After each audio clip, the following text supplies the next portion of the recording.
By Mugov Tsvangirai, President Emerson Mnangagwa visited MDC leader Morgan Tsvangirai, who is battling colon cancer, at his residence in Highlands yesterday, where they held private discussions for close to an hour.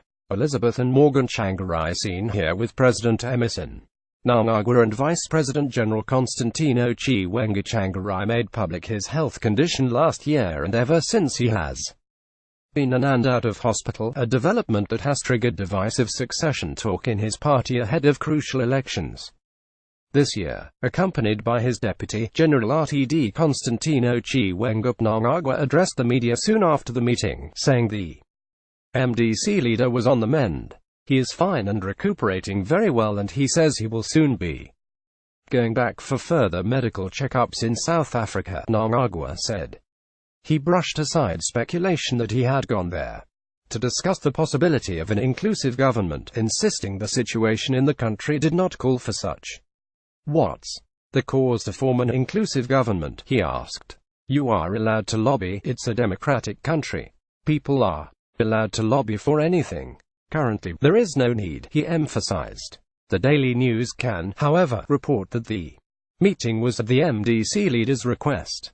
Tsvangirai had been eager to meet with Mnangagwa to discuss the way forward on elections and the worsening economic plight. Mnangagwa then seized on the request to also check on Tsvangirai's health more so, given that they are related. Highly placed sources familiar with the visit said the meeting was conducted in a friendly atmosphere, so much that one would have confused it for an engagement among brothers. They said Tsvangirai's visitors pledged to materially support the frail opposition leader in his battle with cancer, which has drained the family's savings. Mnangagwa also undertook to look into the MDC leader's long-standing grievances about his outstanding pension accrued when he was Prime Minister in the inclusive government between 2009 and 2013.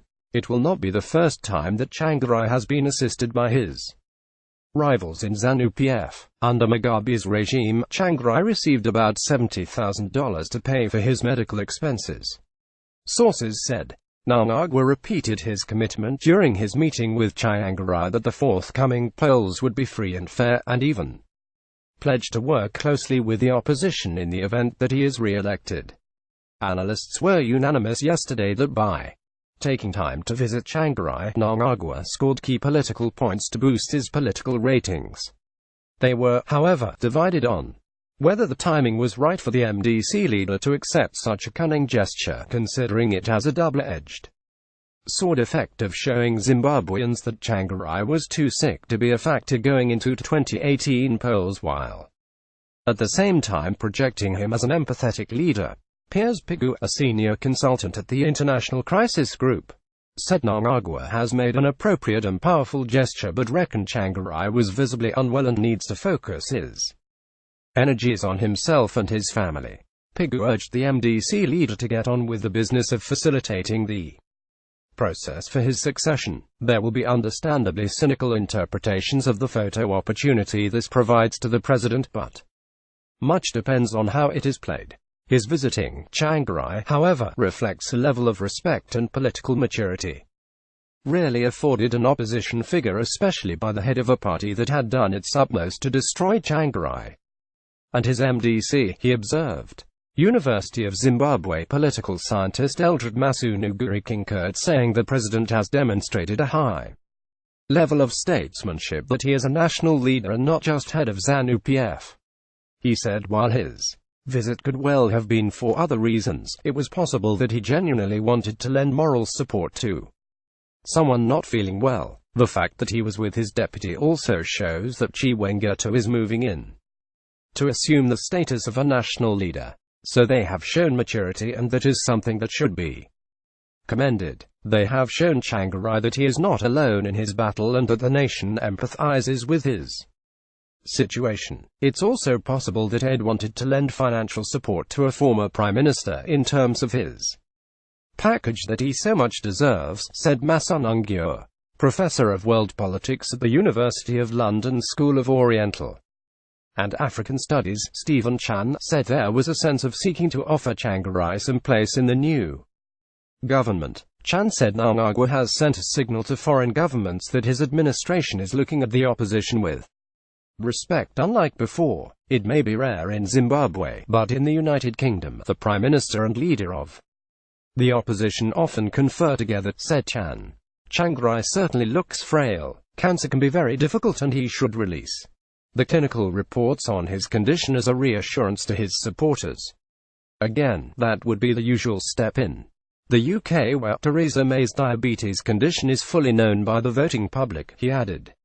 Gladys Latiweyo, a political analyst and civil rights campaigner, said it was normal for leaders across the political divide to constantly dialogue and share ideas. In this respect, the meeting of the two leaders might be seen as an attempt to build a new political culture predicated on political tolerance and maturity.